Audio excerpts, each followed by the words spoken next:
Здравейте! Сега ще ви покажем как се рисува едно прасе на асфалт или може да си го нарисувате и в къщи на лист хартия.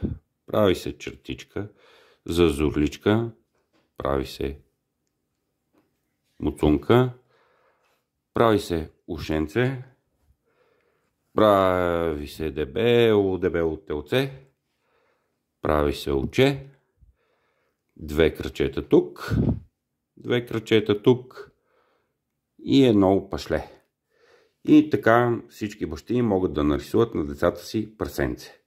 Може да пробвате още веднъж така с едно по-малко прасенце, например. Хоп, хоп, хоп, хоп, хоп, хоп, ученце, краченца, краченца, опашленце.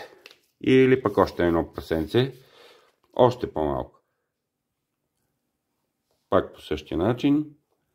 Така, така, така, така.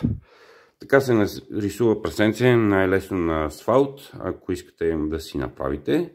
Ако детето ви иска да му нарисувате прасенце в къщи и имате пастели в различни цветове, това става така.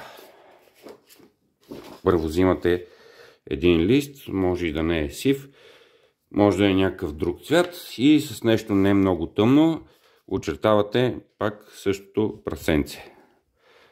Точно както го направихте предишния път.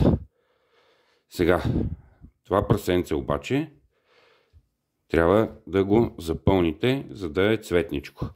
Няма да се притеснявате, ако нещо се запълни, което вие си мислите, че не трябва да се запълва.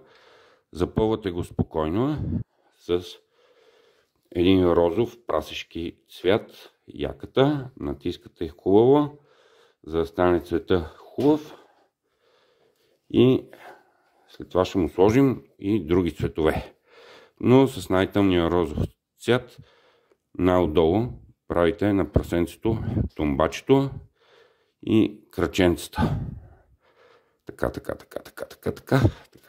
След това взимате един по-светло розов цвят и с него запълвате върху тъмния по средата на прасенцето. Сега, ако рисувате с друг вид боички, а не с пастели, това може да е малко по-различно, обаче като последователност, обаче с пастелите така става най-бързо. И взимате бялото и с белия пастел правите отгоре прасенцето, тук където слънцето го огрява най-хубаво. И така. Ето това му е гръбчето на прасенцето, където е огрято най-хубаво от слънцето.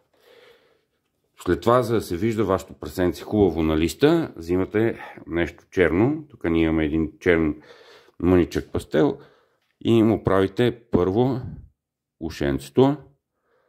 След това му правите телцето, го очертавате хубаво.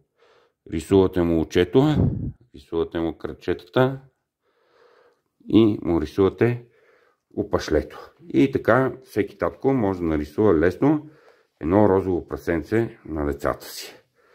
И може да им напише отдолу какво е това, ако децата могат да четат.